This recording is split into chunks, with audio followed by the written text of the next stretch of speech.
Buenas tardes. Me alegra de ver algunas caras que estaban en la última conferencia, otras que no, que también me alegra. Así que bueno, buenas tardes y bienvenidos a una nueva conferencia que se engloba dentro de las actividades organizadas por la Cátedra de Transformación del Model Econòmic, la cual está cofinanciada por la Universitat Jaume I de Castellón y la Generalitat Valenciana. Hoy tenemos el placer de contar con el gran comunicador y formador en valores, Joan Antoni Melé. Joan es actualmente presidente de la Fundación Dinero y Conciencia, además de estar liderando el proyecto de banca ética en Latinoamérica y ser miembro del Consejo Asesor de Triodos Bank. Eso así, ¿verdad, Joan? Eres miembro aún. Joan estuvo trabajando en banca tradicional durante unos 30 años y en ese tiempo pudo observar cómo las personas nos relacionamos con el dinero. Luego espero que nos cuente un poco esa relación como él la ve. Este fue el punto de partida hacia una reflexión un poco más profunda, encaminada a entender al ser humano y los valores que promueven sus comportamientos, y cómo estos tienen un poder transformador de la sociedad. Joan afirma que nuestro dinero, por poco que sea, tiene un impacto en la construcción económica y política de nuestra sociedad. Y, por lo tanto, apela a las personas a usar y guardar su dinero allí donde estén sus valores. Porque, en su opinión, creo que es en tu opinión, un mundo no cambiará hasta que no seamos coherentes con el uso que hacemos de nuestro dinero y entendamos qué impacto tiene la forma en la que nos relacionamos con el dinero y el sistema financiero. Joan tiene muy claro que las contradicciones que se encuentran en la sociedad son, en esencia, el reflejo de nuestras propias contradicciones a nivel personal. Y es precisamente esa búsqueda de coherencia entre lo que somos y la forma en la que nos relacionamos con el mundo lo que movió a Joan a dejar la banca tradicional y a embarcarse, primero durante 10 años, en el lanzamiento del primer banco ético en España, llamado Triodos Bank, y luego en el desarrollo de la banca ética en Latinoamérica, que es principalmente a lo que se dedica ahora, entre otras cosas, ¿no? Y esto es solo el inicio de una extensa actividad que lleva a cabo Joan relacionada con la escritura, la divulgación y la enseñanza de unos valores realmente alineados con la naturaleza esencial del ser humano. Porque Joan está convencido de que nuestra sociedad, estando fundamentada, como lo está, en los valores de competencia e individualismo, no podrá superar la situación actual de crisis social y medioambiental en la que nos encontramos. Joan nos plantea en este punto un recorrido y nos analiza de forma crítica desde lo más funcional, como podría ser la forma en la que se crea el dinero o funciona el sistema financiero, hasta lo más abstracto, como sería el desarrollo de un modelo económico basado en libertad, bondad o creatividad. Sin dejar de lado, por supuesto, la educación, que Juan la considera fundamental. Joan tiene la habilidad de hablarnos de forma clara, simple y adaptada a nuestro tiempo sobre temas complejos y profundos. Y además nos propone formas de mejorar no solo nuestra relación con el dinero, sino también nuestra relación con el entorno. Porque hay un planteamiento que, en mi opinión, planea en cada una de las intervenciones y escritos de Joan. Se trata de la convicción de que el mundo únicamente va a cambiar si hay un cambio personal en cada uno de nosotros y en las decisiones que tomamos, también con nuestro dinero. Le damos así la bienvenida a Joan. Buenas tardes, Joan. Y voy a empezar con una frase, que te he dicho que iba a empezar con una frase. Yo te la suelto, si quieres la comentas y si no, como tú vas a hacer lo que quieras en esta charla, pues comentas lo que quieras. Qué fama tengo. Decía el empresario estadounidense Henry Ford, a principios del siglo XX, supongo que esta frase la conocerás, Joan, que decía: va bastante bien que la gente no entienda cómo funciona nuestro sistema financiero, porque si lo hiciese, habría una revolución antes de mañana por la mañana. ¿Estás de acuerdo con eso, Joan? En aquella época, sí. Hoy, aunque la gente lo sepa, no sé si habría una revolución, porque ya nos han hipnotizado del todo. Entonces, ser, sí. Era cierto en aquella época. Hoy, aunque dijeran la verdad y tal, ya... Pero, en fin, ya, ahora hablaremos de esto. Pues puedes hablar de esto y mucho más. Muy bien. Bueno, pues perfecto. Gracias. Me voy a poner de pie porque así estoy más... ¿Te quedas aquí? Sí. Perfecto. No, yo digo porque estar al lado del conferenciante es incómodo. Muy bien. No, lo digo por ti, porque yo una vez me tocó estar al lado de un conferenciante y lo pasé muy mal. Muy bien. Bueno, pues buenas tardes, gracias por venir y vamos sí, a empezar una reflexión sobre el tema del dinero, pero lo voy a vincular no solo al dinero, a la economía, sino al propio ser humano, la dignidad humana y un poco al sentido de la vida, ¿no? O a qué le damos sentido en la vida o qué sentido le queremos dar a la vida en el tiempo que nos ha sido concedido. Entonces, he pedido que me instalaran tecnología de alto nivel, porque en una época que todos son PowerPoints y cosas así, pues hay que buscar, como decía un arquitecto catalán, Gaudí, decía, en tiempos de crisis hay que ser muy original Y para ser original hay que volver al origen. Y el origen eran las pizarras negras y las tizas de colores. Entonces vamos a ser originales. Además me encantan las tizas y todo esto. Es un poco fetichismo, también no os creáis. Bueno, entonces yo quería empezar haciendo una reflexión de por qué tenemos los problemas que tenemos hoy, no solo económicos, sino en qué situación se halla la humanidad desde hace milenios. No es una desgracia, forma parte de un plan evolutivo, y un plan evolutivo que acabó en el año 1899 y que a partir de 1900 había la posibilidad de volver a recuperar un poco la conexión con el origen. ¿Me escucháis bien? Pues yo oigo eco. ¿Sí? Es que igual soy yo. Entonces la humanidad, voy a dibujarlo aquí,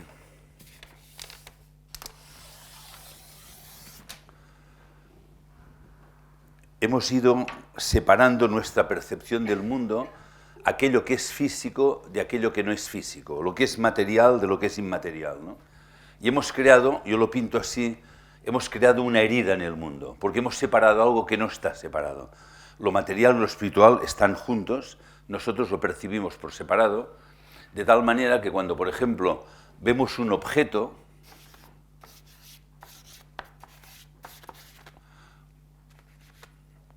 y como que no sé dibujar, pues voy a poner un objeto sencillo, una silla de madera. Nosotros tenemos que pensar que para tener una silla de madera o una mesa ha habido un proceso en el que unas personas, unos sujetos han intervenido, han utilizado unos recursos materiales y al final ha aparecido la silla, ¿no? Sujetos, vosotros podéis hacer un ejercicio de imaginación de que unos leñadores han ido a un bosque, han cortado unos árboles, han puesto los árboles en un camión, lo han transportado a una serrería. Allí han cortado con unas sierras, han cortado en tablones, más grandes o más pequeños. Luego un transportista con una camioneta ha llevado estos tablones a una carpintería y luego un carpintero con unas sierras, martillos y clavos ha ensamblado y ha aparecido la silla. ¿Vale? Esto es un proceso. Sujetos, leñadores, conductor del camión, operarios del aserradero, que conduce la camioneta, el carpintero. Recursos, los árboles, camiones, sierras, martillos, clavos. Podríamos hacer incluso una imaginación más compleja, es decir, estos árboles que cortaron, antes de que fueran árboles, eran unos arbolitos, eran unas plantas, unos brotes, una semilla. Por lo tanto, podemos imaginar una semilla que alguien plantó, o el viento, un pájaro, un insecto, empezó a crecer la raíz, el tallo, y cuando fue grande lo cortaron. Esto es pasar de la visión de un objeto material, silla, mesa, detrás de todo hay un proceso, ¿no? Pero lo que es importante es ver de que antes que alguien cortara el árbol para llevarlo al aserradero, alguien tuvo la idea de la silla, alguien inventó la silla. La idea, o el plan, o el proyecto, o la intención, el sentido, aquello para lo que sirve. Y esto, fijaros que son dos ámbitos diferentes. Esto es el mundo material y este es el mundo no material, que en general llamamos espiritual. No espiritual de religioso, sino como contrapuesto a material, o sensorial y suprasensorial. No hay nada que exista en el mundo que primero no haya sido una idea. Cuando alguien tiene una idea, hasta que no la manifiestas, no la percibe nadie. Si ahora no se hubieran inventado las sillas y yo acabara de inventar una silla, ya existe en mi mente, y mi mente es algo inmaterial. La gente diría, son tus neuronas. Si tú miras las neuronas no verás una silla, es otra dimensión. Y el día que yo decido llevar esta idea al mundo, paso esta línea, empieza un proceso en este mundo, que es un mundo en donde existe el espacio y el tiempo. Aquí no. Cuando estás en el mundo de las ideas, nadie puede decir cuánto tiempo ocupan tus ideas o qué espacio ocupan tus ideas. No tendría sentido, ¿no? Este es un mundo también donde existe la causa, las causas y los efectos. Aquí no. Este es un mundo donde no hay ideas, donde hay una finalidad, una intención, ¿vale? Esta línea la pinto azul porque los griegos, que eran gente muy sabia en sus mitologías, a esta división, a esta herida, yo le llamo la gran herida del mundo, hemos separado algo que en realidad no está separado, ellos le llamaban el río Leteo. Es muy interesante la mitología y la etimología, porque la palabra leteo viene de leteia, que en griego significa olvido. Y decían los griegos que cuando nacemos atravesamos el río del olvido y olvidamos quiénes somos, de dónde venimos y qué veníamos a hacer, ¿no? Lo olvidamos a nivel mental, pero lo llevamos como un impulso vital dentro, que deberíamos recuperar para saber qué queremos hacer de nuestra vida, ¿verdad?, en el tiempo que nos ha sido concedido. Y también te dicen las mitologías que cuando alguien muere, un barquero le vuelve a atravesar el río para volverlo al mundo del origen. Fijaros que es muy interesante porque leteia en griego significa olvido, pero la palabra aletheia y en griego es negación. Por ejemplo, ateo es que no tiene Dios, agnóstico es que no tiene conocimiento, que no sabe, átomo, que no tiene partes, aletheia es que no tiene olvido, pero aletheia en griego significa la verdad. Muy interesante. La verdad es cuando uno recuerda. La verdad es una experiencia interior. Después hay otro tipo de verdad, que es la verdad matemática deductiva, de cuando tú, pues no sé, en la lógica matemática, ¿no?, que te dicen, si A implica B y B implica C, A implica C. ¿Vale? Estas cosas. Pero esto se llama doxa en griego. Pero la auténtica verdad es cuando uno recuerda. Entonces, ¿por qué cuento todo esto? Porque esto, fíjense, aunque parezca que no, pero estoy hablando de economía desde el primer momento. ¿Qué es economía? Economía es que los seres humanos tenemos ideas, planes y proyectos, pero que para llevarlos al mundo y hacerlos reales necesitamos sujetos, seres humanos, y utilizamos recursos materiales. Entonces, ¿qué es el dinero? El dinero es precisamente esto. El dinero es relación entre seres humanos y la tierra que nos da los recursos materiales. En un libro que escribí para jóvenes, que se llama La economía explicada a los jóvenes, que ahora ya está agotado, les decía, bueno, si está agotado, yo creo que sí, está agotado, ya cuando tenga tiempo un día lo reeditaremos. Y les decía, imaginaros que habéis naufragado y estáis en una isla desierta, no hay nadie. Y al día siguiente de haber naufragado, ves que llegan unos baúles que estaban muy bien cerrados herméticamente, no había entrado el agua, arrastras los baúles a la playa, abres los baúles y están llenos de miles de millones de euros. ¿Para qué te sirven en una isla desierta? Quizá para encender el fuego. Pero es que si a la semana llega otro náufrago y tú dices, oye, ves a cazarme un animalito y me lo cocinas que te daré 10 millones de euros, seguramente te dirá, háztelo tú, que para qué quiero 10 millones de euros. ¿Por qué digo esto? Porque tenemos que entender que dinero es, en el fondo, es relación entre seres humanos. Los seres humanos, para vivir aquí en la Tierra, voy a intentar aprovechar este dibujo antes de... ¿Se ve bien esto desde lejos o es pequeño? Si no, siempre podéis venir más cerca, ¿eh? Que siempre hay miedo conferenciante, la gente se pone al final. No vamos a cambiar el mundo si no os ponéis en primera fila. Bueno. Entonces, yo lo dibujo así.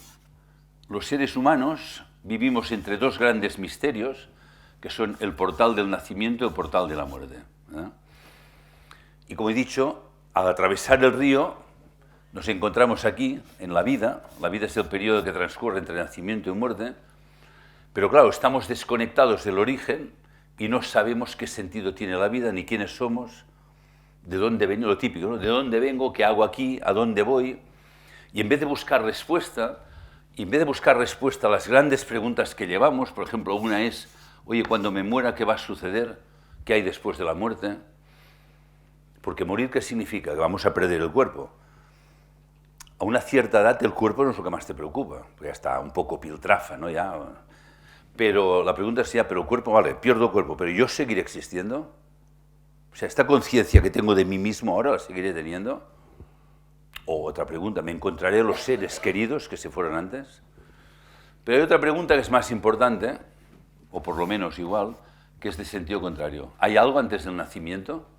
O sea, ¿hay un plan para esta vida? Igual que hay un plan para crear una silla. ¿Nosotros tenemos un plan? ¿Hay un sentido o no? Es decir, ¿venimos a hacer algo al mundo? O como dicen algunos científicos, la vida no tiene ningún sentido, así nos lo están enseñando desde hace siglos, la vida solo es una lucha por la supervivencia. Sobre todo desde las teorías darwinistas de que el hombre es un animal superior, se me dicen un poco superior para que nadie se enfade, ¿no? El hombre es un animal al final de una cadena evolutiva y la vida pues es esto, una lucha para sobrevivir. Esto nos lo han repetido, nos lo hemos creído y hemos educado para sobrevivir. Y hoy ya de tanto hablar de supervivencia ya no sabemos qué significa vivir como ser humano. Entonces, claro, a los hijos como que no tenemos idea, pues, y como cuando uno no tiene idea y ha desconectado, tiene miedo.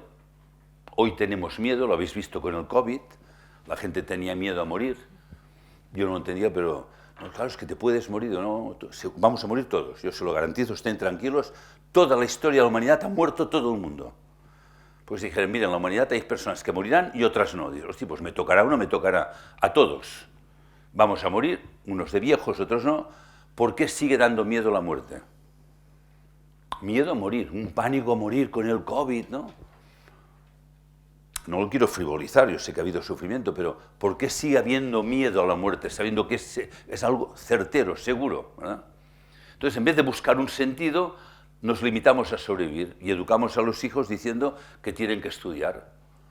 En los colegios, en casa, en las universidades, tienes que estudiar mucho, porque el día de mañana, si no, te ganarás la vida, que está todo muy mal. Como no tengas una buena carrera y un par de idiomas, no te ganarás la vida. Y le estás diciendo a un joven que ganar la vida es tener un trabajo en el que ganas dinero. Gran mentira. Ganar la vida es otra cosa. Ganar la vida es que cuando llegue el final de la vida, que disculpen que insista, nos llegará a todos, lo digo pues nadie se lo había contado, vamos a morir todos, estén tranquilos. Lo importante cuando llegue este momento es decir, ¿qué he hecho de mi vida en el tiempo que me fue concedido? O sea, ¿qué sentido ha tenido mi vida? Estudiar cuando era pequeño para que el día mayor, cuando tenga una carrera, encuentre un trabajo y gane dinero. Y cuando gano dinero, ¿qué puedo hacer? Te puedes casar, tener hijos y decirle a los hijos que tienen que estudiar para que el día de mañana, cuando sean mayores, puedan ganar dinero y tener hijos y que los hijos tengan que estudiar. Ya me ha entrado la angustia.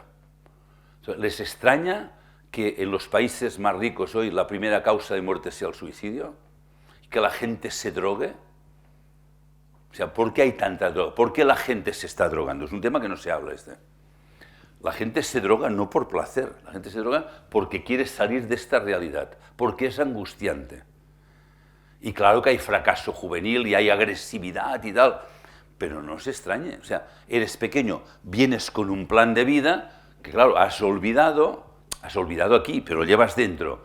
¿Qué es educar? Hombre, educar es ayudar al joven que descubra quién es, cuál es su potencial y que pueda vivir una vida plenamente humana. No que sobreviva, sino que viva. Pero claro, estas teorías mecanicistas de que el hombre es un animal, ¿no? Y les contaba también a unos jóvenes que hay algún profesor que dice el ser humano y el chimpancé somos casi iguales, cambian 5 genes solo, me decía un científico muy importante de Cataluña. Y yo le dije, hombre, yo viéndole a usted estoy tentado a pensar que tiene razón. O sea, es que, hombre, o sea, el ser humano y el chimpancé es lo mismo. ¿Lo serás tú? O sea, ¿qué tontería es esta? ¿Qué más me da el gen? Claro, si tú te miras los genes, pues es lo mismo, no sé, el Quijote, la Divina Comedia, genéticamente hay las mismas letras que una publicidad del Carrefour. Tú miras, dime, la A, la M, la J, la L, es casi lo mismo. Se ha combinado un poco diferente, ¿no? O sea, lo digo así porque cosas absurdas las hemos puesto como fundamento, nos las hemos tragado, y hoy todo el mundo cree que la vida es una lucha por la supervivencia. ¿Y qué estamos haciendo? Luchar. Y hemos convertido esto en una sociedad, no solo la economía, una sociedad que no tiene sentido, nos estamos cargando el planeta, hay malestar social, aumenta la violencia. Yo vengo ahora de Latinoamérica, la violencia ya existía, pero se ha disparado, y me han dicho muchos profesores que con el COVID en muchos colegios hay mucha más agresividad. Y habrá más destrucción, o sea, porque en el mundo hay 2 maneras de aprender. Una es a través del amor. El amor por el ser humano, el interés por la vida.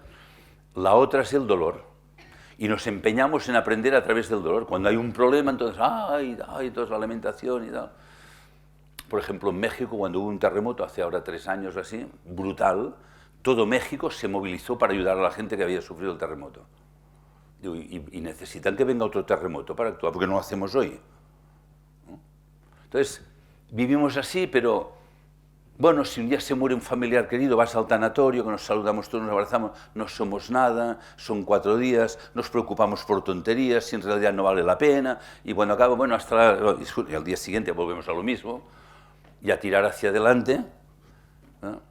Y por eso todo lo que hemos creado aquí es una economía sin sentido, porque el saber decir cuál es el sentido de mi vida, qué quiero hacer aquí, y tener claro que como ser humano, o sea, quien les está hablando hoy soy yo, mi yo, ¿vale? Este yo que está hablando aquí lo hago a través de un cuerpo, pero yo tengo muy claro que yo soy yo y yo me manifiesto a través de un cuerpo, ¿no?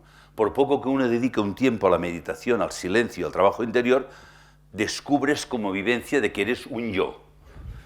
Un yo, lo voy a poner en mayúsculas, porque luego este yo, cuando entra aquí dentro del cuerpocito, se convierte en un yo pequeño, en un ego, ¿vale? Pero el ser humano puede intentar que quien está aquí sea este. Como dice un poeta español, Juan Ramón Jiménez, seguramente conocen, que dice, yo no soy yo soy ese que va a mi lado sin yo verle. Que a veces voy a ver y que a veces olvido. El que calla sereno cuando hablo. El que perdona dulce cuando odio. El que camina por donde no estoy. El que quedará en pie cuando yo muera. ¿Conocía esta poesía de Juan Ramón Jiménez? Es buenísima, como todos los poetas. Te está diciendo, descubre quién es tu verdadero yo, no el ego este que tiene miedo, que tiene ambiciones y codicias, ¿verdad? Como dice un amigo mío muy bueno, Fidel Delgado, no sé si conocen, un psicólogo madrileño divertidísimo, dice, este es el poco yo, y este es el señor yo, señorío, ¿no? Llámale como quieran, pero la cosa es, vamos a descubrir quién soy, qué quiero hacer de mi vida, y una parte de mi vida, como que tengo un cuerpo, será, tendré que alimentar ese cuerpo, tendré que mantener las necesidades del cuerpo, pero el objetivo de la vida no es cubrir las necesidades del cuerpo. Igual que el sentido de la vida no es tener una familia y tener hijos, esto es el acompañamiento de la vida.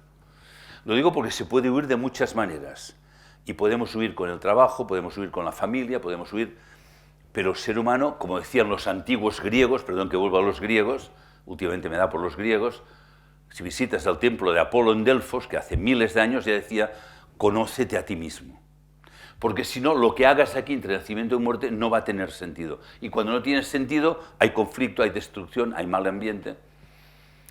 Entonces, ¿qué sería la economía? Pues esto, que el ser humano, los sujetos, los seres humanos, utilizando recursos naturales, trabajando, esta es la clave de la economía, que el ser humano utiliza estos recursos, en economía se le llama la tierra, bueno, se le llamaba antes, ahora no sé cómo se llama, la tierra que da los recursos, y el ser humano aplica su trabajo a la tierra y de esto saca un valor.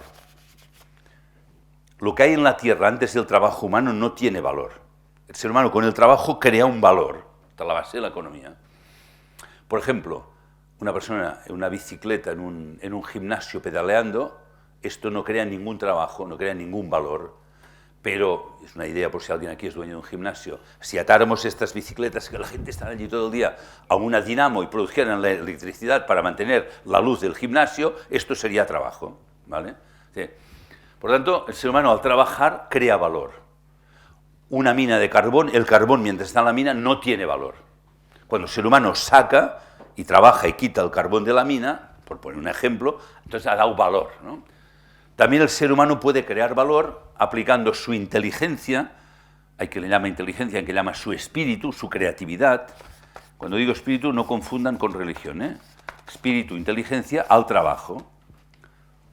Y por ejemplo en este libro que decía para los jóvenes les digo, imagínense lo que supuso para la humanidad el invento de la rueda. Inventar una rueda es el espíritu, la inteligencia humana, creamos una rueda y a partir de ahí, imagínense los millones, trillones, cuatrillones de horas de trabajo que se han ahorrado, permite tener que cargar un saco en la espalda, lo pones en un carro y con una rueda. Entonces el ser humano crea valor, o transformando la tierra o transformando el trabajo, es otra manera de crear valor. Economía es esto, crear valor y crear cosas que el ser humano necesita.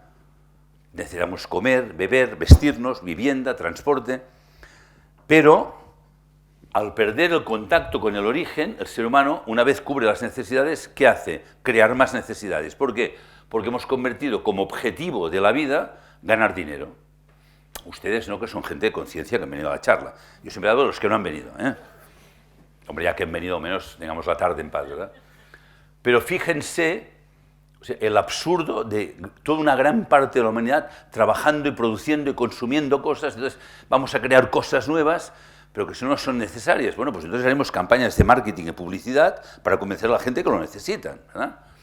Yo, por ejemplo, que viajo mucho por el mundo, en los aeropuertos hay una cosa que se llama el boulevard de la estupidez humana, de la inutilidad, que se llama duty free. Es el boulevard, ustedes han visto un duty free en el aeropuerto, es todo inútil. O sea, llegas a un duty free y ¿qué te encuentras? Primero, lo más importante, el apartado de perfumes, ¿verdad?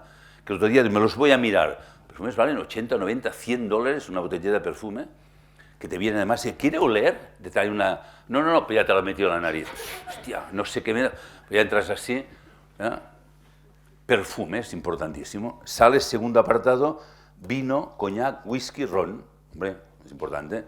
Después ya viene el tabaco, chocolates, vas a viajar sin un Toblerone, pero por favor, ya cosas típicas del país. La industria del duty free mueve billones, o sea, miles de millones. ¿Eh? ¿Pero por qué hacemos esto? Pues porque el objetivo, han dicho, de la economía es no crear valor, que sería lo original, sino es crear dinero.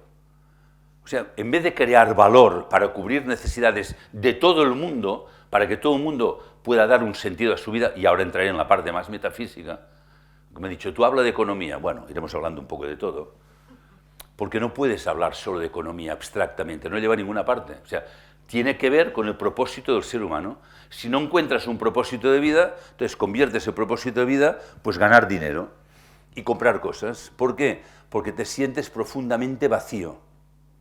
Y si hay algún psicólogo en la sala, sabrá que cuando alguien está en depresión o en angustia, la tendencia a comprar es más compulsiva. Y por si no estuvieras bastante angustiado, ahora han descubierto que poniendo música brutal en las tiendas, ¿no?, de música rock y tal, la gente entra en estrés y compra más. O, por ejemplo, en restaurantes que ponen música que no puedes hablar con los amigos, vas a cenar, ¿qué dices? No sé, y gritando. ¿Pero por qué ponen la música así? Porque han descubierto que la gente consume más alcohol. Entonces, el objetivo es vender y ganar dinero. Claro, yo, como que llevo 46 años en el mundo del dinero, a la gente que gana dinero les digo, ¿pero tú para qué quieres más dinero? Y me dicen, hombre, ¿pero qué quieres decir? Hombre, va, Joan, ¿qué cosas tienes? Pues, ¿pero qué? No, hombre, pues cuanto más mejor. ¿Pero mejor para qué? Nadie me ha contestado. En 46 años nadie me contestó la pregunta, ¿para qué quieres más dinero? Y cuanto más rica es la persona, más dinero quiere tener. O sea, la gente rica, su preocupación es cómo invierto esto para que me produzca más. Porque alguien dijo que el dinero tiene que invertirse, tiene que multiplicarse. ¿No? Hombre, claro. Dicen, pero claro, ¿por qué? Ya sabes que te vas a morir, les digo siempre. Hostia, qué desagradable que eres, Joan. Que no lo he puesto yo, de verdad. O sea, ya estaba. Te vas a morir y no te lo vas a llevar. Antes les decía, y tus hijos se lo van a gastar en 4 días. Pero son los hijos. Luego cambié de táctica, dijo, cuando te mueras, tus nueras y yernos se lo van a gastar todo. Hostia, no, pero ahora soy más malo. Les digo, cuando te mueras, el próximo amante de tu mujer se lo va a gastar todo él. No vale la pena, haz algo que tenga sentido durante la vida. No acumules porque el siguiente amante de tu mujer se lo va a gastar. Después ya no me hablan y tal, ¿no? Pero, o sea, esto no es economía. O sea, economía es esto. Creamos valor para que una vez cubiertas las necesidades, el ser humano se libere de necesidades y pueda dedicarse a su proyecto de vida, a su dignidad, que es la que hemos arrebatado con esta economía. La economía actual no es humana. Y no quiero decir que es animal porque no quiero faltar el respeto a los animales, porque ningún animal deja residuos irreciclables en la naturaleza. Solo el ser humano destruye por destruir. En el mundo animal hay un equilibrio, ¿verdad? Aunque veas la película que sale la leona y caza una gacela, ¿no? La típica imagen, o pasa una manada de búfalos por el río, sale el cocodrilo, se zampa al que está distraído. Entonces dice, mira, ¿ves? Los que no están atentos se los comen. ¡Ja! Como no espabiles, mira, se te van a comer. Pero hemos creado un modelo sin sentido. Entonces, el objetivo de la vida es cubrir necesidades. Claro, estamos tan estresados que el rato que no trabajas te tienes que distraer. Y separamos en tiempo libre y tiempo de trabajo. O sea, reconocemos que la gran parte del día no somos libres. No sé si me siguen, ¿eh? No os quiero amargar la tarde, ¿eh? Entonces, economía tiene que ser cubrir las necesidades para que podamos ser plenamente humanos. Entonces, ¿qué sería un ser humano? Este que dice yo. Palabra misteriosa. En el mundo hebreo, los judíos decían, el nombre de Dios es impronunciable. ¿Esto lo habían oído? Decían, el nombre de Dios no se puede pronunciar. Exactamente. Lo divino en el ser humano no se puede pronunciar.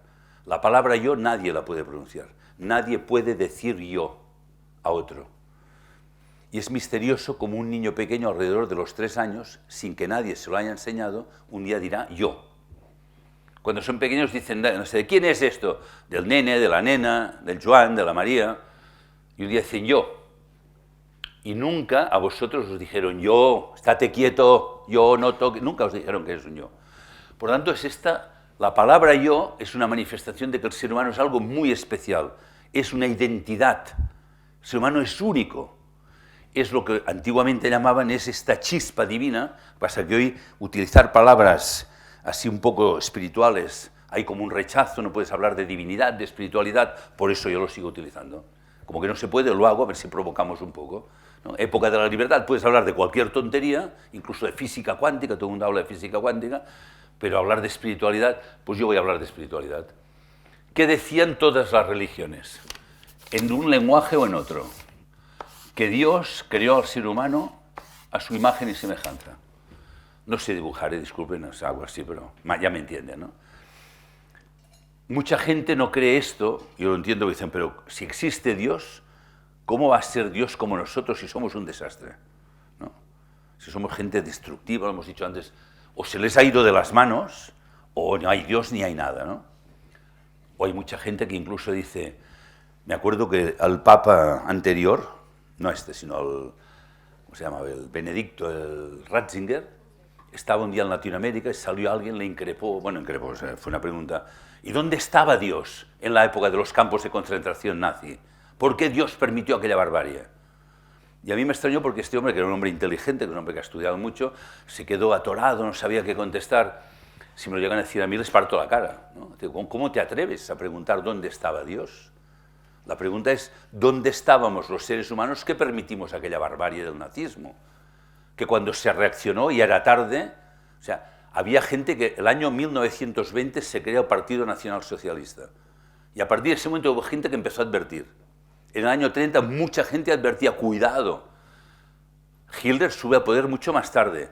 Y luego ya cuando se reaccionó, la barbarie, 50 millones de muertos. Y preguntamos por qué Dios lo permite. La pregunta es por qué lo permitimos nosotros. Y quizá algún día nuestros hijos o nuestros nietos dirán, ¿por qué permitisteis esta barbaridad? O sea, ¿cómo que Dios? ¿Por qué estamos permitiendo hoy lo que está pasando en el mundo? De desigualdad económica. Antes de la crisis, yo anunciaba a la gente, son datos que leí en el Foro Económico Mundial de Davos, pero más o menos decían que el 1% de la población mundial acumula más riqueza que el 99% restante. Esto era hace 3 años. Hoy, el informe que me llegó es que el 0,1% acumula más riqueza que el 99,9% restante. ¿Y esto es un problema de Dios o es nuestro? O sea, ¿qué estamos haciendo? O sea, pero miramos como espectadores, ¿por qué? Porque nos han convertido en la educación que tenemos hoy en espectadores del mundo y seguimos esperando a ver si saldrá un partido político o un político que nos lo va a arreglar. ¿No? Como Estados Unidos, cuando Obama, toda la gente, ¡ay, Obama! A ver si Obama... O sea, como infantiles, a ver si, bueno, pues ahora a la derecha o a la izquierda, nadie lo va a arreglar. Ningún partido político. O sea, lo tenemos que arreglar nosotros en nosotros mismos. Es decir, un modelo económico que no tiene sentido que llegue a esta brutalidad. Entonces, en esta división de mundo material, mundo espiritual, la ciencia es la que ha tomado la preponderancia en el estudio del mundo material, la ciencia y la razón, el pensamiento moderno, y ha sido fantástica para explicar el mundo físico. Y hemos dejado las cosas espirituales para las religiones. La religión y la fe. Esta es la dicotomía, ciencia-religión, razón y fe. Y además hay gente que dice, no mezcles. Una cosa es la ciencia, lo que se puede demostrar, y te hacen así para demostrar lo que puedes ver y tocar, y la otra, si quieres creer, cree, pero lo real es lo que puedes ver y tocar, ¿no? Y hemos creado esta dicotomía, entonces ni uno ni el otro nos explica quiénes somos y qué hacemos aquí. O sea, cuando yo era joven, pues decía hace 4 días, discutíamos, yo me acuerdo que hacíamos discusiones de un libro de un premio Nobel, en aquella época estaba muy de moda, Jacques Monod, premio Nobel de Medicina, el año 65, que escribió un libro que se llama El azar y la necesidad. Hoy el que está de moda se llama Richard Dawkins, algunos de ustedes lo habrán oído, un científico inglés que es ateo practicante, hace campañas, un tío, ¿sabéis cómo estos que van por la calle de 2 en 2, los mormones, los testigos de Jehová, intentando convencer a la gente? Este hace campaña para que la gente sea atea practicante, y este hombre pues dice lo mismo, que el ser humano solo es un conjunto de átomos y moléculas que se han reunido por casualidad, que según cómo combinas las células, te sale un gusano, te sale un pez, un cocodrilo, una jirafa, un hipopótamo, un chimpancé, un ser humano. Es pura casualidad. El azar, decía él. Azar o casualidad, ¿no? El azar y la necesidad de adaptarse al medio ambiente. O sea, de estas combinaciones casuales, unas aguantan y otras no. Yo dije, exacto. Es lo mismo que la literatura. Para escribir un libro coges un montón de letras, mezclas, tiras y sale el Quijote. Vuelves a mezclar las letras y sale la Divina Comedia. Yo como hice mi libro, igual tomé un montón de letras, tiré y salió el primer tomo. Es casualidad. Segundo combinas, me siguen, ¿no? Absurdo. Pero lo dice un científico, azar y necesidad. Y sentido de la vida, lucha por la supervivencia. Lucha, siempre es esto.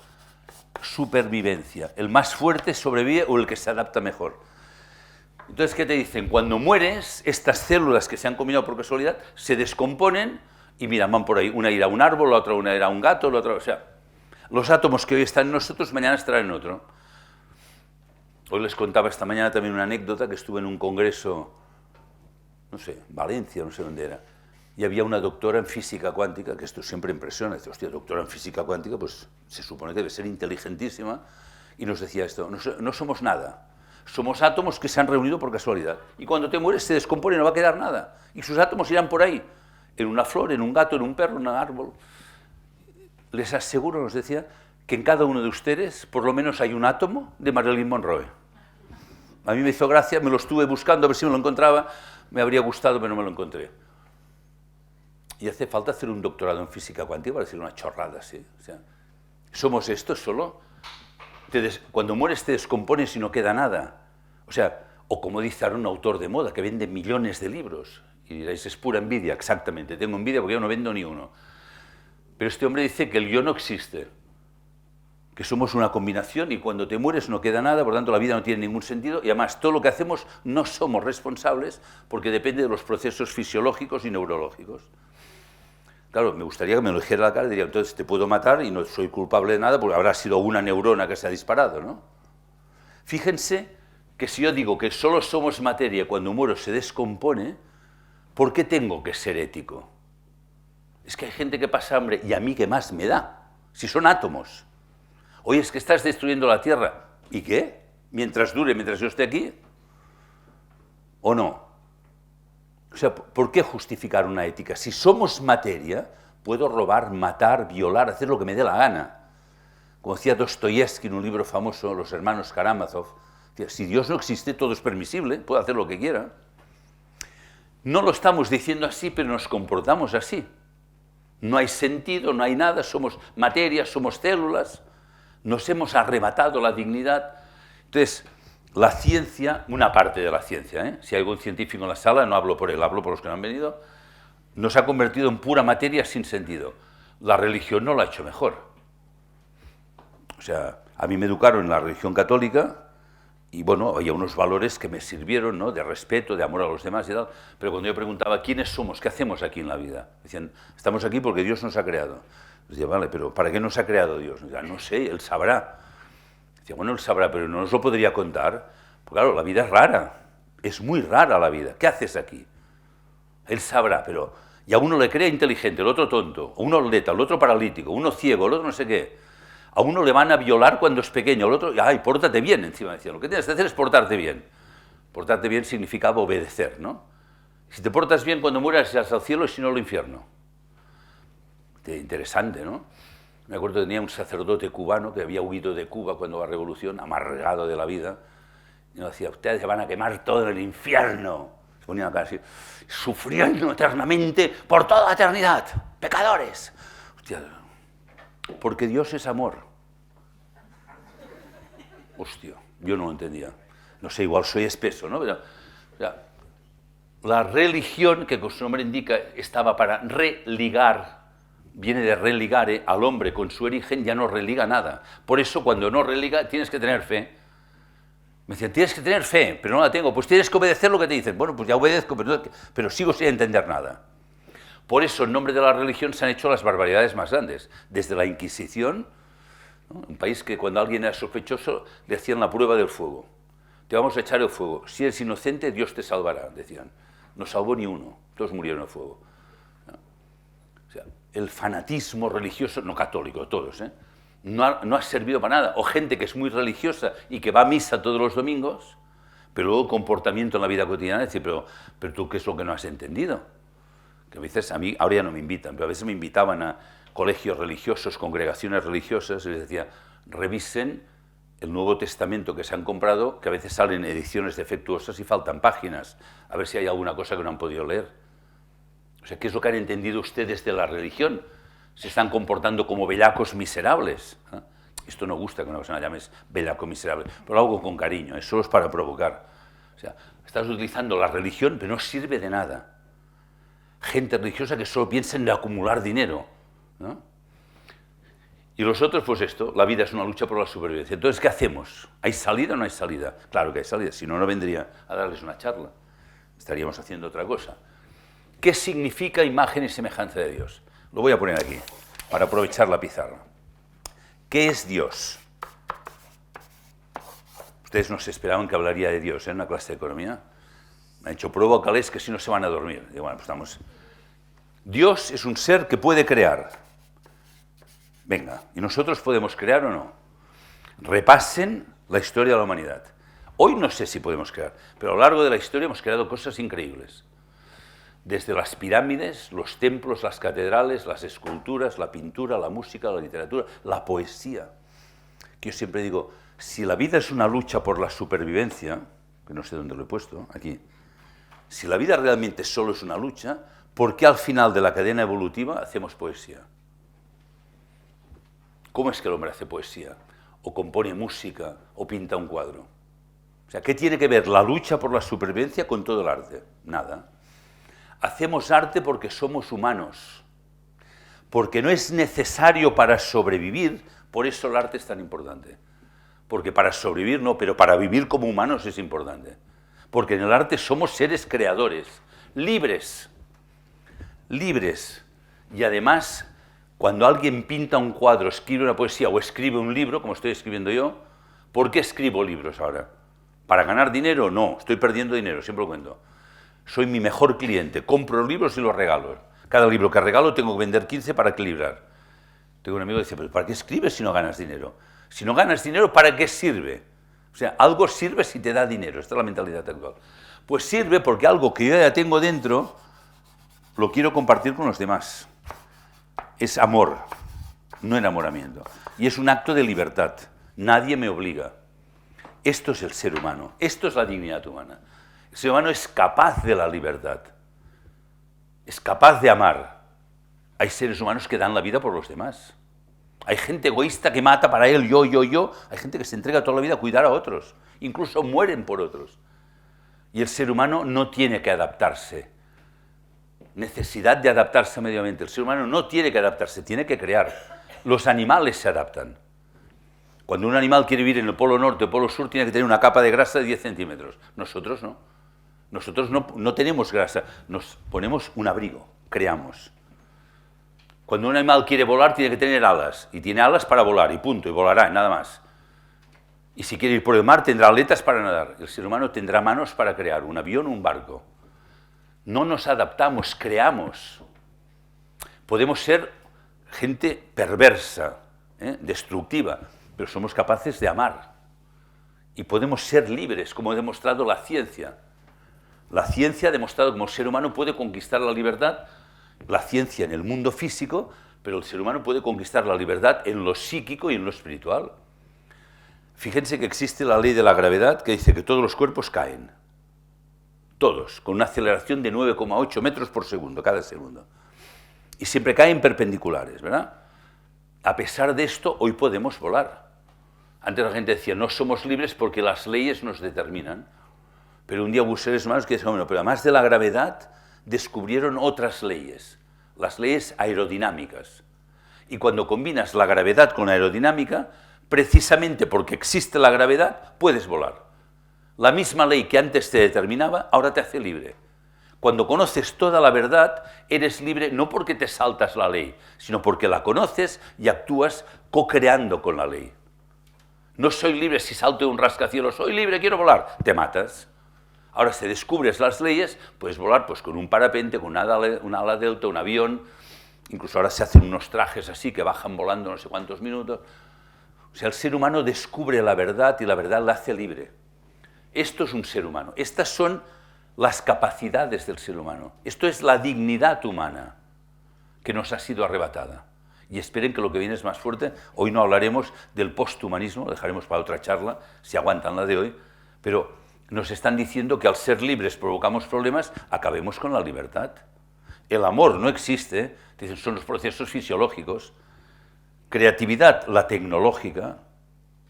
Entonces, pero como es, nos estamos convirtiendo en súbditos que todo lo que nos dicen vamos aguantando, solo nos falta aplaudir, pues nos están arrebatando la dignidad. Y la propuesta es esto del ser humano, no solo en el arte, sino llevarlo a la vida social y económica y crear un nuevo arte. Hoy la economía no... O sea, en la Facultad de Economía me acuerdo que se estudiaban muchas matemáticas y ecuaciones diferenciales y econometría y tal. Pues yo creo que no, que hay que estudiar más biología y medicina porque la economía es un proceso vital de la sociedad de la Tierra. Y hay que verlo como un arte médico, un arte social, aprender a relacionarnos entre nosotros y con la Tierra con la misma armonía y creatividad que hemos hecho en las otras artes. Arte social y arte económico. No matemáticas económicas, arte económico. Cómo nos relacionamos para de manera que trabajando todos y aplicando nuestra inteligencia al trabajo y el trabajo a la Tierra, respetemos la Tierra, no destruir la Tierra como estamos haciendo, permitir que todos podamos vivir dignamente para que una vez cubiertas las necesidades podamos dedicarnos a lo nuestro, a desarrollar esto. Este sería el propósito de vida. Convertir esto es una capacidad en una realidad. Este sería el propósito de vida, ser seres realmente libres. Libres, repito, de miedos, libres de ambiciones, de ansias de poder. ¿Por qué queremos tener poder? La gente que quiere poder es gente que está insegura, que tiene miedo. Cuando uno está bien no quiere poder, quiere armonía. Igual que la gente que quiere tener mucho dinero, ¿por qué? Porque está insegura y cree que con el dinero tendrá la vida resuelta. Mi experiencia, yo hablo de economía por la experiencia, no por lo que estudié en la universidad, que no me sirvió casi de nada. Me ha enseñado la universidad de la vida, aprender la relación con el dinero, que la gente quiere acumular, y acumular dinero, y como decía antes, pues acumulas dinero, un día te mueres y hasta allá, ¿ahora qué haces con el dinero? Como Steve Jobs. Hoy les contaba a los jóvenes, Steve Jobs, el creador de Apple, que era un hombre que de joven tenía inquietudes espirituales y le gustaba el arte, la espiritualidad, pero un día se le giró todo, la fama, el dinero y la fama, el hombre más famoso del mundo, el hombre más rico del mundo, hasta un día le dijeron, usted tiene un cáncer de páncreas, le quedan 6 meses de vida. Entonces sí. Entonces ya cuando te quedan 6 meses de vida, hostia, me he equivocado, palabras de él, me he equivocado, me he vuelto un miserable, lo importante de la vida lo dejé de lado, solo pensé en la fama y el dinero, y ahora que soy el hombre más rico del mundo, no puedo pagar a nadie para que me lleve la enfermedad. Y ahora que me quedan 4 días me doy cuenta que lo importante, el amor, la amistad, el arte, los sueños de la infancia, los tiré por la borda. Y pues qué lástima que necesites un cáncer terminal para darte cuenta. O sea, ¿por qué no paramos antes a pensar qué queremos hacer? Pues porque no nos dejan parar. La vida va muy rápida. Todo va rápido. ¿Por qué? Porque cuando va rápido el ser humano no puede reaccionar. El ser humano evoluciona porque va más lento. El ser humano es el único que tarda 1 año en andar. 1 año en ponerte en pie y andar bien, más o menos. Cualquier animal nace al cabo de un cuarto de hora está corriendo. Ya te está diciendo que el ser humano tiene un tempo diferente. Cuando al ser humano le aceleras, le estás deshumanizando. Igual cuando la gente dice, pues los niños cuanto antes aprendan a leer y a escribir, mejor. ¿Mejor para qué? Hombre, pues mejor. Mejor, hombre, bueno, mejor. En el fondo lo que quieren decir es como aquellos dos amigos que iban por la selva y les sale un tigre y uno empieza a correr y el otro dice, no corras, que el tigre corre más que nosotros. Dice, no lo entiendes, yo quiero correr más que tú. Este es el modelo. Cuanto antes sepan leer y escribir, pues serán más competitivos. O sea, lo que queremos es que nuestros hijos sean más listos que los hijos de los demás. Porque como es una lucha por la supervivencia, pues cuanto más inteligente, mejor. Pero luego la vida te muestra que no es verdad.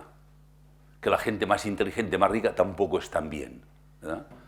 O sea, queremos que siempre... ¿Por qué? Porque tenemos miedo. Y pensamos que si leen a los 5 años, pues pobrecitos.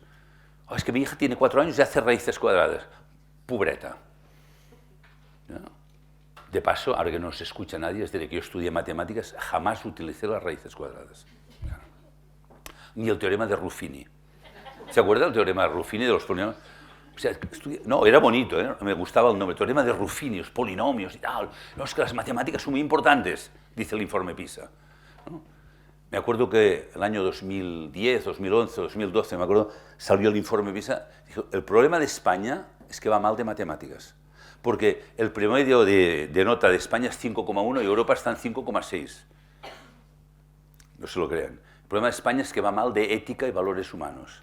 La gente que hundió este país en la miseria, todos eran licenciados, doctores, muchos tenían másters en Harvard, que es lo peligroso. La gente que ha estudiado en Harvard solo hacen barbaridades. O sea, no, pero estudian en Harvard, no, dicen Harvard. Te ha quedado una patata aquí, Harvard, Stanford, ¿no? O sea, admiramos todo esto, o gente inteligente, es que es muy inteligente. Hay un culto a la inteligencia. Y a mí cuando me dicen que alguien es inteligente, digo, bueno, ¿y cómo ha cambiado el mundo gracias a él? ¿Para qué ha servido la inteligencia? Para producir más dinero, pues esto, yo corro más que tú, te pillará el tigre, a mí no, entonces que nuestros hijas y hijos sean más listos y tal. Pero el ser humano no puede ir rápido, porque cuando va rápido pierdes el control. Y hoy toda la técnica, todo lo que es la tecnología, va a una velocidad que dicen, si algo consigues entenderlo, es que es obsoleto, dicen en el mundo tecnológico. ¿Y por qué va tan rápido? O sea, bueno, es que el mundo va así. No. Dicen, es que esto es lo que viene. No, no va así, viene. Alguien lo trae. Porque cuando perdemos el control es muy fácilmente manipulable. El ser humano es una marioneta.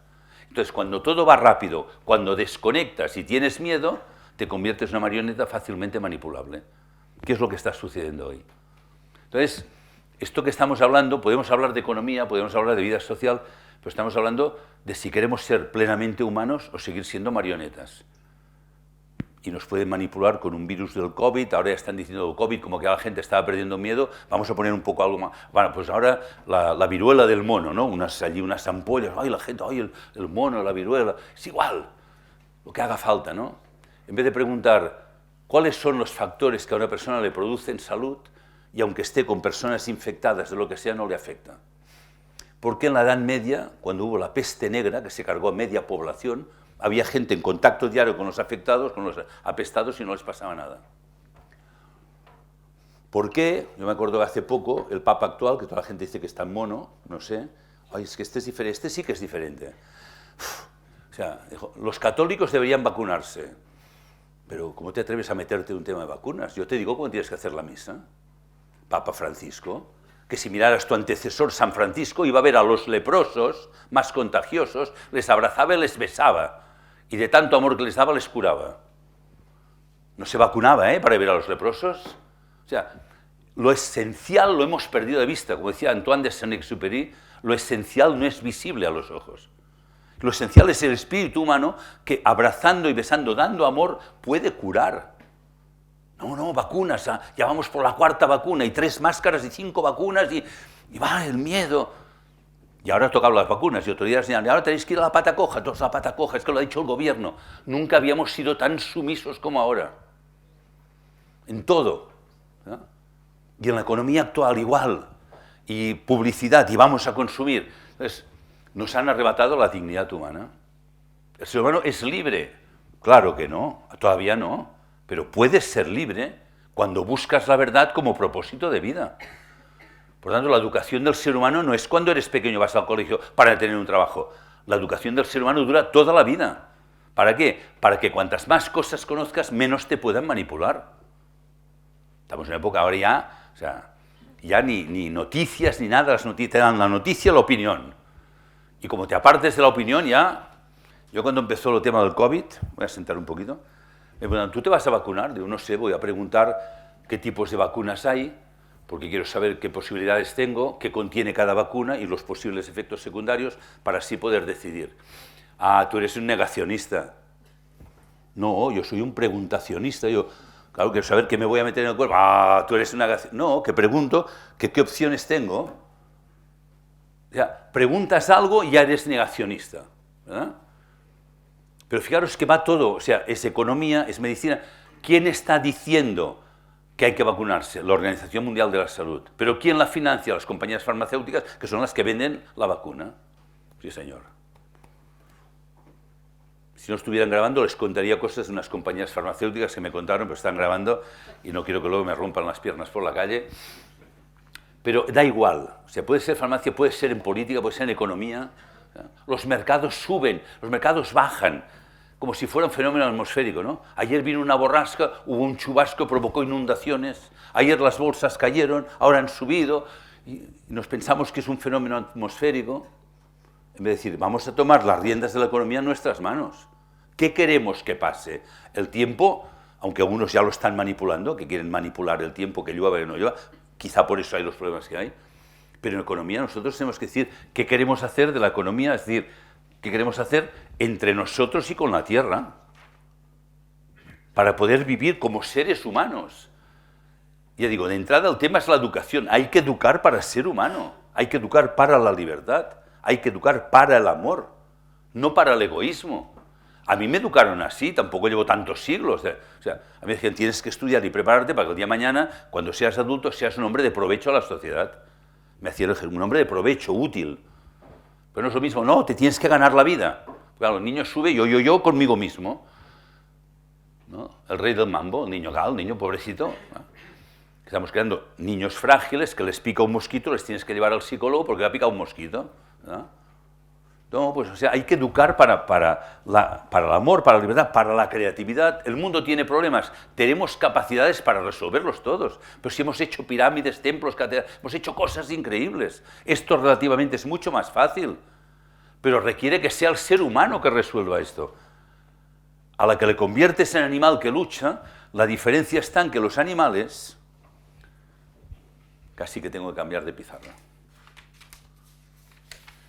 Es la nueva tecnología en 3D. Un momentito, ¿eh? Estos son los nuevos PowerPoint.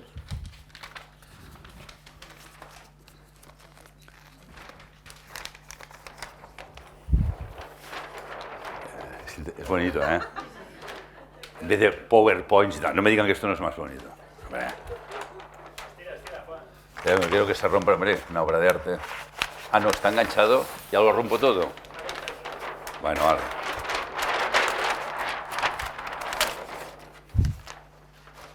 En una época tecnológica, a mí esto me encanta. Siempre voy a la universidad, dicen, ¿qué va a necesitar? Digo, pizarra negra, tizas de colores. Me quedan así. Bien, fíjense, volviendo al animal y al ser humano, voy a cambiar de color, que este es muy mono. Fíjense que el animal, nosotros decimos que le guía el instinto. El instinto... Lo podemos llamar instinto, a otros le llaman el alma grupal. Fíjense que los animales son grupales. Cuando ustedes han visto en verano una bandada de pájaros volando, nunca chocan. ¿Han visto? O un banco de peces, o una manada de búfalos en estampida, van corriendo y giran. ¿Por qué? Porque les guía una única voluntad que está aquí donde está la aletheia, ¿se acuerdan? La verdad. Por eso le llamamos instinto, pero instinto es una palabra abstracta. Instinto es que el ser que guía está conectado con el origen y el animal cuando nace sabe lo que puede comer, lo que no puede comer. Ningún animal come algo que no pueda comer. Pero en cambio el ser humano ya no es grupal, es individual. Y el ser humano, lo que en el animal le guiaba, esta parte espiritual, en el ser humano sale de aquí, entra aquí y se mete en un cuerpo. Al desconectar del origen, el ser humano aquí comete errores. Y te pasas los primeros años de la vida diciendo al niño, no, esto no lo toques, no, esto no se come, y vuelves a equivocar. ¿Por qué? Porque al desconectar del origen y tener la posibilidad del error, el ser humano a través del error puede caminar libremente hacia la verdad. Por eso reivindico el derecho al error. En una época que el error está perseguido, judicializado. Cualquier error vamos a demandar, nos estamos quitando la libertad. Tenemos que aprender a ser, tolerantes con el error y ser capaces de perdonar. Si tuviera tiempo les hablaría del perdón, que es lo más importante que podemos hacer. Hoy solo se habla de venganza. O sea, necesitamos el error. Por eso hemos salido del origen. Estamos aquí porque a través del error buscamos la verdad, que es la que nos hará libres. Entonces, el tema de la economía es un tema puramente espiritual. Porque fíjense, antes he puesto el tema de la silla, he dicho, primero está la idea, ¿se acuerdan? La idea, luego viene un proceso en donde hay unos sujetos y unos recursos y finalmente la idea aparece aquí, ¿no? Entonces, ¿qué es dinero? Relación entre seres humanos. O sea, dinero es lo que permite que las ideas aparezcan en el mundo. Seres humanos que con su trabajo transforman la tierra. El dinero es algo profundamente espiritual que conecta estas dos dimensiones. La pregunta es, con mi dinero, con mi trabajo, ¿qué ideas quiero que aparezcan en el mundo? ¿A quién quiero que sirva mi dinero? Si no tengo un sentido de vida, un propósito de vida, y voy perdido, y solo intento sobrevivir, aquí en el tiempo que nos han concedido, que decía antes, entre nacimiento y muerte, si sobrevivo, pues lo que vamos a hacer aquí, pues esto va a ser una economía destructiva, producir para ganar dinero y dinero, dinero. Ahora vengo de México, por ejemplo, y he conocido, o sea, familia, en México la gente rica es, allí les llaman billonarios, tienen billones, y convive la pobreza extrema junto a la riqueza extrema. Pero los ves, los conoces, porque he tenido la oportunidad de conocerlos, pues gente normal, pero que viven perdidos, porque les han enseñado pues esto, a ganar dinero, a gastar dinero, pero y se nos pasa la vida en 4 días. O sea, una economía sin sentido.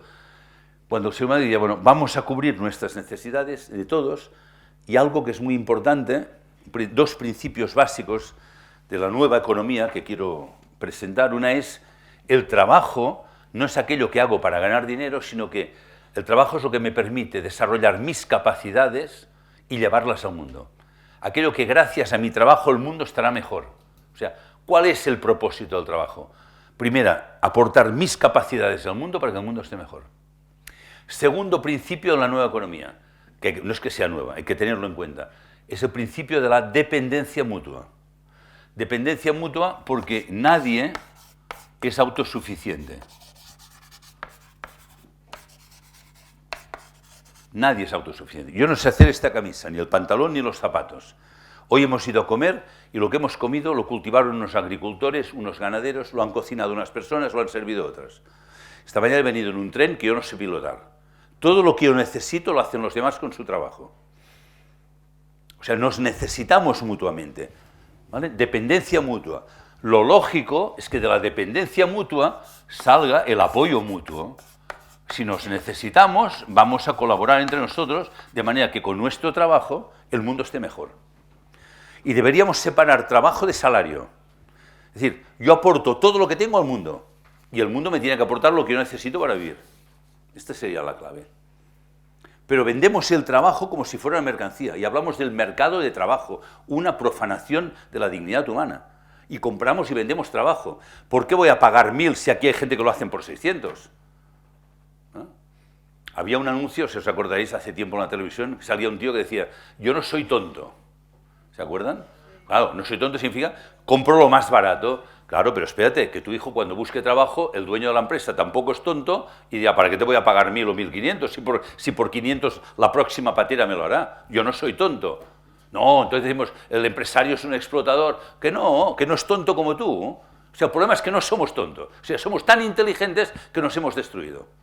Este es el problema. En vez de apoyarnos Y nos ha enseñado que el modelo de la economía es la competencia. Hay que competir. No hay que competir, hay que cooperar. Hay un matemático que le dieron el premio Nobel de Economía, John Nash, igual os suena porque se hizo una película que se llamaba Una mente brillante, que decían que estaba loco porque veía cosas, le decía, bueno, pero donde veo estos seres, donde veo las fórmulas matemáticas. No, las fórmulas sí, pero los seres no. Como que yo no los puedo ver, pues no, si yo no lo veo no existen, interesante. Pero bueno, este es otro tema. Y John Nash demostró un teorema matemático, una cosa que en matemáticas se llama teoría de juegos, demostró que los sistemas económicos basados en la cooperación y el apoyo mutuo son más eficientes y más rentables que los basados en la competencia. Pero seguimos compitiendo y se enseña a pequeños, ¿dónde? En el colegio, a través de las notas. ¿Qué has sacado de matemáticas? Un 6. Y María, un 8. Mira, ya te ha pasado delante, no espabiles, no, un 8, tú un 6. Ya estamos compitiendo con la nota. Entonces, esto lo llevamos a la economía. Entonces, ¿para qué voy a pagar 10 de estos si aquí lo venden a 8? Oye, que bajen precios, ¿no? Porque yo no soy tonto, si aquí lo venden 8 a 8, pues este bajará a 7, a 6. ¿Qué podemos hacer después ya? Pues cerramos la empresa de España y la llevamos a Bangladesh y a China, que ya de a gusto, porque como que no hay derechos humanos, pues puedes explotar a la gente. Entonces, empresas de confección españolas, que no quiero nombrar, pero podría ser cualquiera al azar, no, una cualquiera al azar, ¿verdad? Subcontratan empresas de Bangladesh en donde trabajan mujeres en condiciones inhumanas.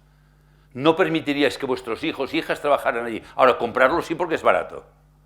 Murieron más de 1000 mujeres en Bangladesh trabajando para estas firmas. ¿Cómo podemos seguir comprando? O sea, ¿dónde se nos ha puesto la conciencia? Es que es barato. Es carísimo. 1000 vidas costó. O sea, pero hemos desconectado. La economía ha desconectado del origen. Me quedo con esto. Ah, es un traje. Ah, mira, es moda. Bonito, barato, lo compro. No puedes comprar. O sea, cuando alguien compra, tiene que saber quién lo ha hecho, dónde, en qué condiciones. ¿Es ropa ecológica o es sintética? Porque la sintética está contaminando la tierra. No, nadie se siente responsable de contaminar la tierra, ¿no? O la comida que estamos comiendo, ¿es ecológica, es biodinámica o es transgénica? ¿Está hecho con productos naturales o con pesticidas? Entonces, nuestro consumo repercute en la tierra. Bueno, ahora lo he borrado en la otra pizarra. Trabajo sobre la tierra, pero según mis criterios destruyo la tierra y destruyo a los seres humanos. Y lo mismo, por ejemplo, si hablamos de bancos. El tema de los bancos, ¿no? Ha sido mi vida. Yo cuando era joven dije, lo último que haría en mi vida es trabajar en un banco. Toda la vida, 46 años. Cuidado con lo que dices, porque la vida, 46 años. Dije, lo último que haría. Bancos, muy interesante. Yo estuve 30 años en la banca tradicional, después empezamos a desarrollar esto de banca ética, y hoy lo comentábamos, no sé dónde, ¿no?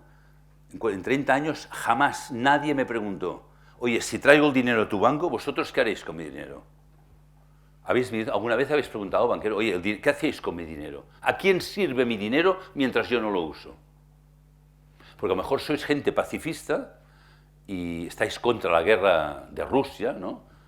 Déjame que haga un paréntesis, porque ahora todo el mundo dice que Putin es un hijo de Putin, ¿no? Que está un psicópata, decían. Pero ¿por qué cuando George Bush y Tony Blair invadieron Irak no eran psicópatas? Invadieron Irak sin permiso de las Naciones Unidas, mataron a medio 500.000 personas, mujeres, niños y tal, no eran psicópatas. Dijeron, tenían armas de destrucción masiva. Luego dijeron, no, era un tema del petróleo. Cierro paréntesis, lo digo porque la noticia es que Putin es un loco, pero si hemos hecho, Estados Unidos ha hecho lo mismo, ¿verdad? Pero seguramente estáis en contra de la guerra, pero ¿sabéis si vuestro banco está financiando? Hay un banco español, que tampoco quiero nombrar, tampoco quedan tantos ya, o sea, tirar uno al azar y no os equivocaréis, unos son rojos, otros azules, en fin. El otro día en la asamblea anual de accionistas salieron unas personas diciendo, ya, ¿cómo es que este banco ha invertido 5.200 millones de euros en armas nucleares? Armas nucleares. El argumento que dicen, bueno, es que nosotros tenemos que buscar la máxima rentabilidad para el accionista. Pero siempre te queda la opción de decir, bueno, con mi dinero no lo harás más, saco el dinero del banco. O sea, llevamos el dinero al banco y permitimos que el banco haga lo que quiera con nuestro dinero. Esto se llama síndrome de Estocolmo, porque todo el mundo critica a los bancos. La palabra banquero hoy en España es sinónimo de insulto, banquero, ¿no?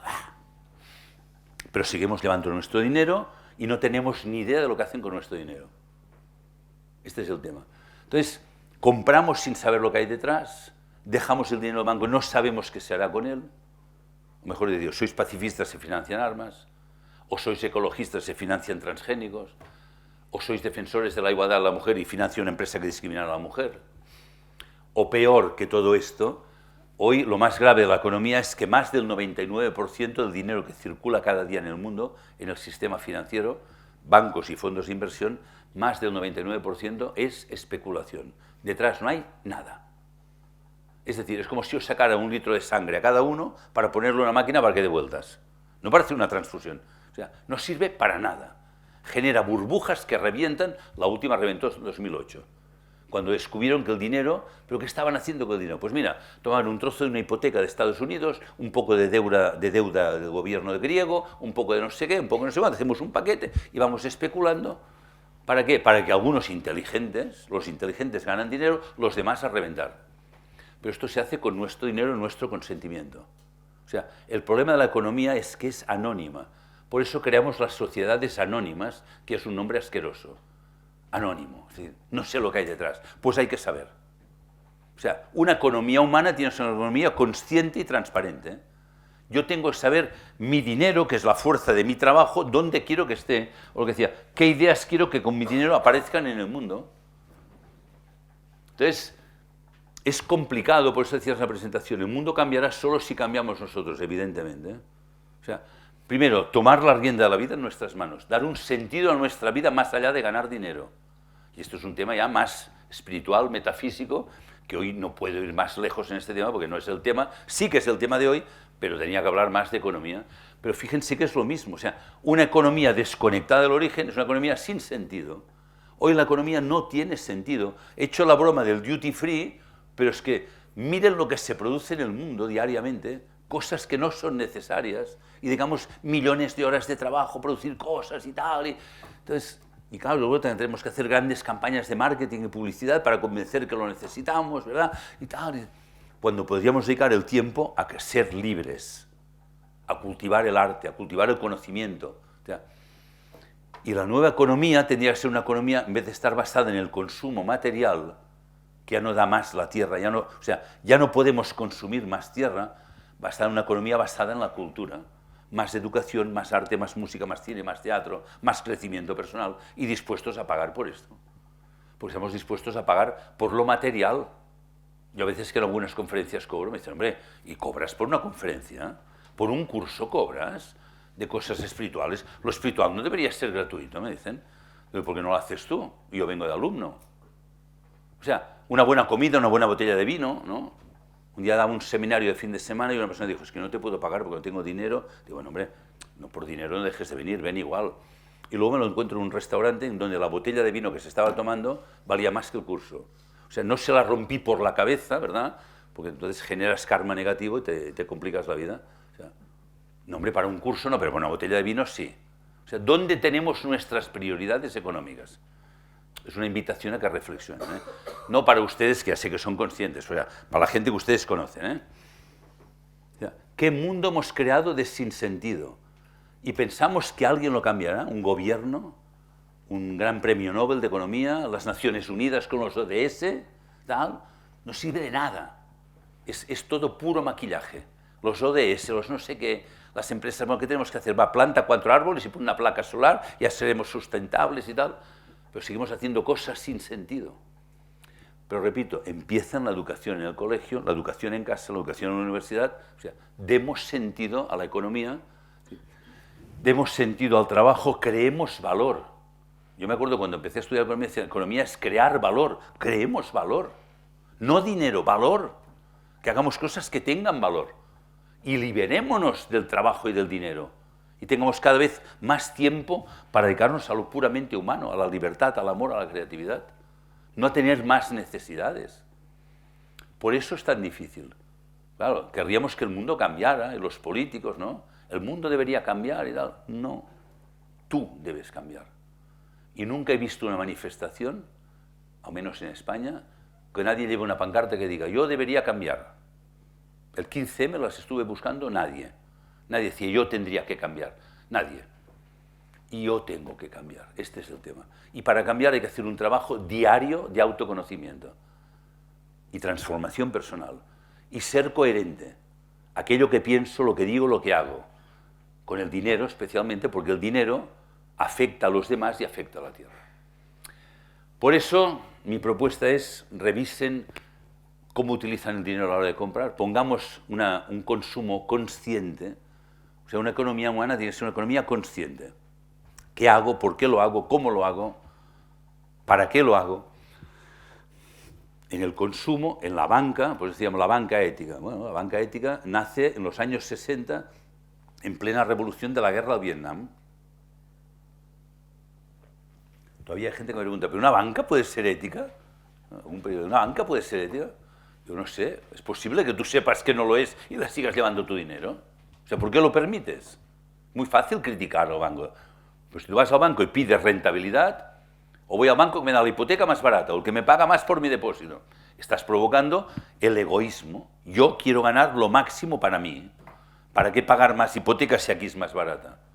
Ya, pero estás dando beneficio a una entidad que a lo mejor está haciendo cosas que tú nunca permitirías si lo supieras.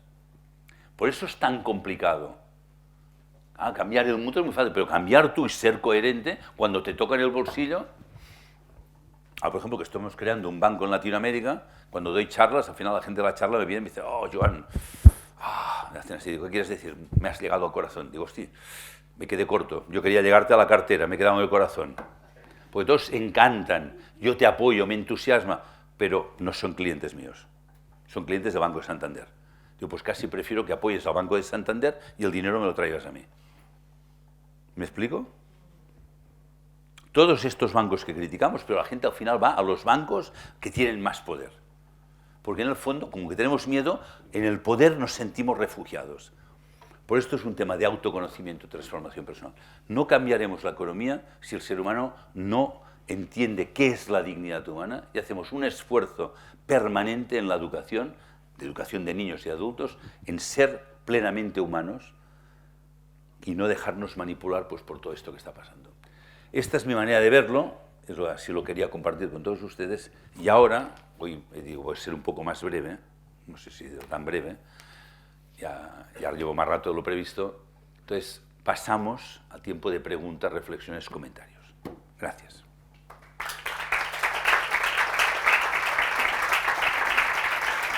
Pensaba que llevaba solo una hora y veo que llevo casi una hora y media. Me he despistado. Bueno, preguntas, comentarios, objeciones. No se atreven, claro, si es tan contundente. Pero pueden descansar un...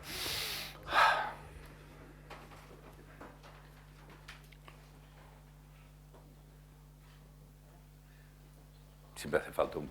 Cuando salga la primera pregunta, luego ya se animan. Pero... Venga. Pero fácil, ¿eh?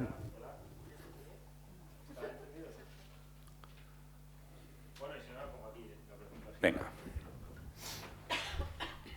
Joan, hay tantos conceptos ahí que un poco me explota la cabeza, pero creo que hay uno interesante, por lo menos para mí, que no has tratado y me gustaría un poco ver tu visión de eso, ¿no? En el uso consciente del dinero, además, que lo hemos visto esta mañana, ¿no? Hay una pata que no has tratado, que es la donación, ¿no? Sí. Y yo creo que es el complemento, ¿no? de esa silla de tres patas, porque si no se cae un poco, sí, ¿no? Ese componente consciente, sí, del dinero. Sí, yo no quería alargarme más, pero ya que lo preguntas. O sea, he hablado de 3 temas de dinero, vamos a apartar estas, ¿eh? Se ha hablado del consumo, dinero de consumo, he hablado del ahorro y, como bien dices, faltaría la donación, ¿no? Son las 3 formas de usar el dinero. Y aquí, en cada uno, se pueden hacer 3 preguntas. Más o menos lo he dicho, no lo he escrito, ¿no? Aquí es saber qué estamos consumiendo y el qué significa, bueno, cómo se ha hecho, si es respetando la tierra o no. ¿Por qué consumimos? También he hablado de esto, ¿no? ¿Por qué? Fíjense que incluso hemos creado un verbo que se llama verbo ir de compras. Shopping, ir de compras. Y cuando uno va de compras, ustedes saben, en gramática se decía sujeto, verbo y predicado. ¿Se acuerdan de esto? Y el verbo ir de compras se conjuga igual. Por ejemplo, sujeto yo, verbo voy de compras, predicado a ver qué encuentro. ¿No? Cuando uno va de compras va a ver qué encuentro, porque ¿qué necesitas? Nada, necesitas comprar. Por eso hay gente que dice, hostia, he estado toda la tarde dando vueltas y no encuentro nada. Pues ya la pasta es grosa, ya. O sea, que no sé cómo es digo en castellano, la pasta es grosa. O sea, ¿por qué? Hombre, porque quería comprar algo y no sé qué comprar, ¿no? Por ejemplo, cuando llegan las Navidades, ¿no? Un problema, un drama, ¿qué compramos? Pues hay que comprar, ¿no? Bien, y la última pregunta es, ¿dónde lo compro? Más o menos lo he dicho. El ahorro igual, podríamos decir, ¿cuánto dinero ahorramos y tenemos ahorrado? ¿Por qué ahorramos? ¿Y dónde guardamos o invertimos nuestros ahorros? Aquí también podría profundizar en esto es muy divertido. Cuando la gente a veces en las charlas, ahora hace tiempo que no lo hago, pero cuando iba vestido de banquero, banquero significa traje oscuro, camisa y corbata, y no haces bromas con cara de que eres más serio, pues hay que aparentar, ¿no? Entonces a veces a la gente les decía, cuando la sala era una sala muy llena, gente de clase media alta, les decía, ahora voy a preguntar a 2 o 3 de ustedes, pero hay que decirlo serio, ¿no? ¿Cuánto dinero tienen en el banco? Entonces, hostia, no te atreverás. Claro, la gente cuenta su vida sexual en Internet, pero el dinero no. O sea, no vas a entrar ahí. Es el subconsciente profundo, ¿no? Claro, sí que me atrevo, pero hay que saber preguntar bien. Pues si preguntas mal, te dirán, oye, ¿a ti qué te importa, no? Entonces, hay que mantener la calma y empiezas a mirar a la gente así, hasta que alguien se pone nervioso y empieza a hacer así. Entonces, a por él, ¿no? Sí, esto... No, yo me divertía mucho, tenía que hacer un esfuerzo porque no se me escapara la risa. A ver, usted, por favor, sí, usted, el del jersey amarillo, póngase en pie ya. ¡Buah! ¿Cómo se llama? ¿Cuánto dinero tiene? Bueno, yo no tengo dinero. Hombre, algo tendrá. No, bueno, o sea, sí, bueno, pues, pero bueno, lo justo para empiezan a tartamudear, a moverse así y tal. Empiezan a poner el color rojo. Yo tenía una tabla de conversión, según el color rojo y el movimiento de la cabeza, dinero en el banco. Pero no lo voy a hacer, estén tranquilos. Donación. ¿Cuánto dinero? Los países católicos, la gente miente con el dinero. Porque todavía se cree, hemos ido al otro extremo, que tener dinero es algo sucio, algo... Entonces, mejor que no se sepa, ¿no? ¿Cuánto dinero somos capaces de dar? Si alguna vez han dado dinero, ¿por qué dan? No digo limosna, ¿eh? ¿Y a quién? Entonces, como bien decías, no he hablado de la donación, si bien es lo más importante. Porque hoy el problema de la economía moderna es que sobra dinero en el mundo. En Europa sobra tanto dinero que las tasas de interés son negativas. Tienes que pagar para depositar dinero. Entonces, es un dinero que ya no puede crecer más, ya no hay suficientes proyectos para invertir. Es un dinero que la única forma saludable de que salga sería morir. El dinero tiene que morir, como todo en la naturaleza. Todo lo vivo muere. Cuando un fruto muere del árbol, gracias a que muere significa se desconecta del árbol, cae, todas las semillas que hay dentro van a multiplicar la vida. Cuando el dinero muere para mí, en una donación, muere, yo ya no tengo control, lo doy, para un proyecto, para crear una universidad, crear una escuela, crear un hospital. Miles de personas utilizarán aquello a lo largo de la vida. Yo he conocido muchas escuelas que nacen con una donación y al cabo de los años, me pasó hace poco en Argentina, una escuela que una familia donó dinero, no para sus hijos, que sus hijos no iban a la escuela, y durante 80 y pico años han ido miles de niños a esta escuela porque el dinero de donación se multiplica. En cambio, el dinero de consumo, compras, consumes y se acabó. Entonces, la donación sería la forma, este dinero que sobra en el mundo, que no saben qué hacer con él, dado para proyectos culturales, ya digo, educativos, permitirían que el mundo cambiara en 4 días. Las culturas protestantes anglosajonas tienen muy claro esto. Estados Unidos, que es un país tan contradictorio, la gente dona millones. ¿Por qué? Porque saben que con la donación todo irá mejor. No dono para aquello, sino para que el mundo esté bien, para la universidad, etcétera, etcétera. Por tanto, este es un tema que tendríamos que sanar nuestra cultura de origen católico, como que hay un pasaje que dice, es más difícil que un rico entre en el cielo que un camello pase por el ojo de una aguja, entonces el rico es malo, entonces... Pero ni el rico es malo, ni el rico es bueno, es decir, el dinero tiene que fluir de otra manera. ¿De qué te sirve acumular dinero, ¿no? O dejarlo para que el próximo amante de tu mujer se lo gaste él? Pues dalo en vida, lo hago en broma, pero es en serio, o sea, ni lo des a tus hijos, porque cuando a los hijos les llega mucho dinero fácil, como no tengan una educación muy buena, les puede corromper. Dinero fácil corrompe fácilmente. Entonces, lo normal sería que desde el mundo, en una sociedad, que hay 3 ámbitos, en la sociedad tenemos el mundo de la cultura, tenemos el mundo de la política y tenemos el mundo de la economía, desde la cultura fluyen ideas al mundo. Y estas ideas provocan riqueza en el mundo. Y del mundo de la economía tiene que fluir dinero a la cultura, en forma de donación. Una parte va aquí en forma de impuestos, pero lo ideal es esto. Y cultura me refiero a ideas, pero la propia música, el arte, todo esto da nuevas energías al ser humano. El ser humano puede crear riqueza en el mundo, esta riqueza tiene que ir aquí. Este sería el ámbito natural. También ayudaría una buena ley de mecenazgo. ¿Cuál es el peligro? Que en nuestros países enseguida la gente se salta la ley para hacer trampas. Pero esto sería lo normal. Del dinero que gana la empresa o la persona particular, dar una gran parte. ¿Cuánto hay que dar? Esto es un tema personal, es decir, para saber cuánto tienes o puedes dar, hay que llevar la contabilidad. La contabilidad de ingresos y gastos. Yo a la gente les digo, haz una contabilidad de tus últimos 3, 4, 5 meses, cuánto dinero has ganado y en qué te lo has gastado. Entonces lo agrupas, por ejemplo, cuánto gasté en vivienda, en educación, en comida, tal, y hay un apartado, que es el apartado del ocio, de aquello que no es necesario. Si uno lo hace, porque mi experiencia es que la gente no lo hace, lo que gastamos en cosas superfluas es sorprendente. Una parte de esto tendríamos que darlo, aprender a enseñar a donar para otras cosas, ¿no? Pero esto hay que hacer un trabajo, de lo que he dicho al principio, de autoconocimiento profundo, y en una conferencia de 1 hora no se puede, hace falta un poquitín más, ¿no? Pero la donación sería lo único que podría sanar una sociedad que está profundamente enferma. Además, un concepto que he leído... Ahora sí. Un concepto que he leído muy interesante y es que todos tenemos, o por lo menos yo tenía la percepción de que donar el dinero, dejas ese dinero, como que lo dejas ir.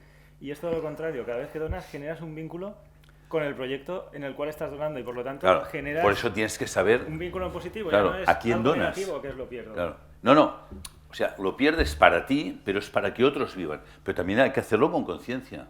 ¿A quién dono? O sea, ¿qué quiero que florezca en el mundo? No para mí o para mis hijos, ¿no? Sino para que el mundo esté mejor, ¿no? Este es un poco el cambio. Pero esto requiere, si ahorrar con conciencia es difícil, donar con conciencia. Por eso decía, haciendo broma, cuando hablas del dinero entras lo más profundo del subconsciente humano. Yo a veces hago bromas diciendo que yo he conseguido fotografiar el subconsciente humano y digo, pues que el subconsciente humano es el extracto de la tarjeta de crédito. Es una fotografía del subconsciente. Tú miras un extracto de la tarjeta de crédito, es que hubiera publicado un libro sin poner nombres, ¿no? Solo con fotografías de tarjetas de crédito, espectacular. Espectacular en qué podemos gastar el dinero. Entonces, no voy a entrar en detalles, pero cosas allí, están todas nuestras fantasías, frustraciones, allí el dinero va. Pero algo que valga la pena, allí no suele. Y hombre, ¿cómo voy a dar si el dinero es mío? ¿No? Y no nos damos cuenta de que hoy estamos aquí porque nos lo han donado todo. Nos dieron la vida, la educación. O sea, la vida es donación. Cada día sale el sol y nos da la vida. O sea, somos receptores de todo. ¿Por qué nos cuesta tanto donar? Porque primero hay que reconocer, hay que agradecer, ¿no? Hay que tener una gratitud de todo lo que recibimos y a partir de ahí me lo han dado todo y voy a intentar dar todo lo que pueda. Pero esto se educa desde pequeño. Hay una mano allí.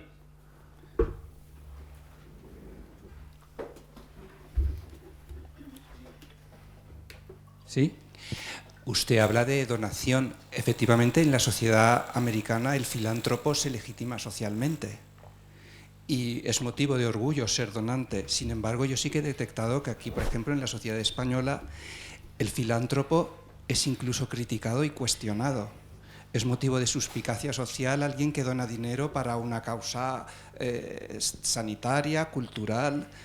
En esta misma institución nosotros vemos que personas que desarrollan esa dimensión filántropa, el resto de espectadores dicen, sí, como él tiene dinero... Bueno, encima son criticados, cuando sí. Por ejemplo no criticamos el alarde social del que tiene dinero. El que alardea del dinero es motivo de admiración. Sin embargo, uno que tenga dinero, que lo dona para una causa del tipo que sea, encima es criticado. Sí, es cierto, es cierto. De todas maneras, en algunas filantropías, tanto de Estados Unidos como de aquí, algunas, es gente que además son tan inteligentes y tienen equipos tan potentes que no pagan ni un céntimo en impuestos. Las compañías más grandes del mundo no están pagando impuestos. Entonces, luego hacen algunas obras y todo, ay, pero decir, a lo mejor, aunque no donaran nada, solo que pagaran los impuestos que corresponden, pues hay gente que critica, no voy a dar nombres de empresas, pero algunas no pagan ni un céntimo. Ayer me lo explicaban, como algunas de estas grandes empresas, los propietarios no reciben ningún salario, al contrario, se endeudan en empresas, o sea, hacen unos juegos malabares. Entonces, yo entiendo que esto pueda ser criticado, pero hay una envidia también. O sea, España es un país de envidia, entonces, y donde el dinero ha sido mal visto. Entonces, nos vamos a los extremos. Yo creo que la gente que dona hay que reconocerlo, hay que agradecerlo, pero también digo, algunos que están donando, es que no quiero dar nombres porque ya han salido en prensa, ¿no? Gente que ha dado dinero a Cáritas y no sé qué tal. Pero digo, claro, pero se tienen las sedes fiscales en Irlanda donde pagan, o en la City de Londres. Londres, dentro de Londres, la City financiera es un paraíso fiscal, en donde la gente solo paga un 5% de impuestos. Entonces muchas empresas se ubican allí y no pagan impuestos. Hombre, pues entonces yo entiendo que se critique. Pero hay una parte que no, que se critica gente que está dando solo porque hay detrás una envidia, hay algo ahí insano, ¿eh? Pero otros es porque realmente, porque digo, hombre, si yo no pagara ningún impuesto, pues mira, de lo que me estoy ahorrando de impuestos haría donaciones y quedaría como un rey.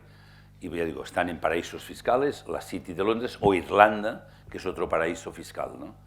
Entonces, es un tema complejo, pero yo creo que tiene que haber gratitud. La gente que da, a menos que algunas donaciones son también para tapar otras cosas. Es que es un tema complejo. Hay cosas, entonces generalizar es difícil, pero de entrada cuando alguien dona tiene que haber una gratitud, pero en algunos casos yo les diría, no dones nada, paga los impuestos y es suficiente. Se mezcla, hay un poco de todo, ¿no? ¿Qué más? ¿Alguien más rompe el hielo? Si alguien quiere donar, estamos... ¿Quiere donar algo? Cuando hablo de donación hay gente que dice, a ver si ahora nos va a pedir dinero este hombre. Si no les dejaremos salir, si no dan una donación fuerte.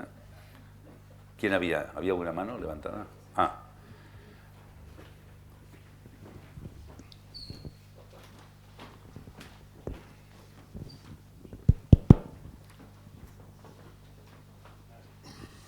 Bé, jo el que volia comentar és que, en principi, de totes les qüestions que has plantejat, en realitat és difícil no estar d'acord, no?, en la majoria de raonaments i podem dir que globalment, en el meu cas, compartís. Però me dona la sensació, almenys pot ser una percepció meva, que aquest diagnòstic final estàs com canviant. Sembla que la víctima és el que té que canviar. És a dir, jo com a potencial víctima sóc el que he de, d'alguna manera, donar-me compte de que no he de ficar els diners en Santander. Quan realment el culpable en tot cas serà el Santander.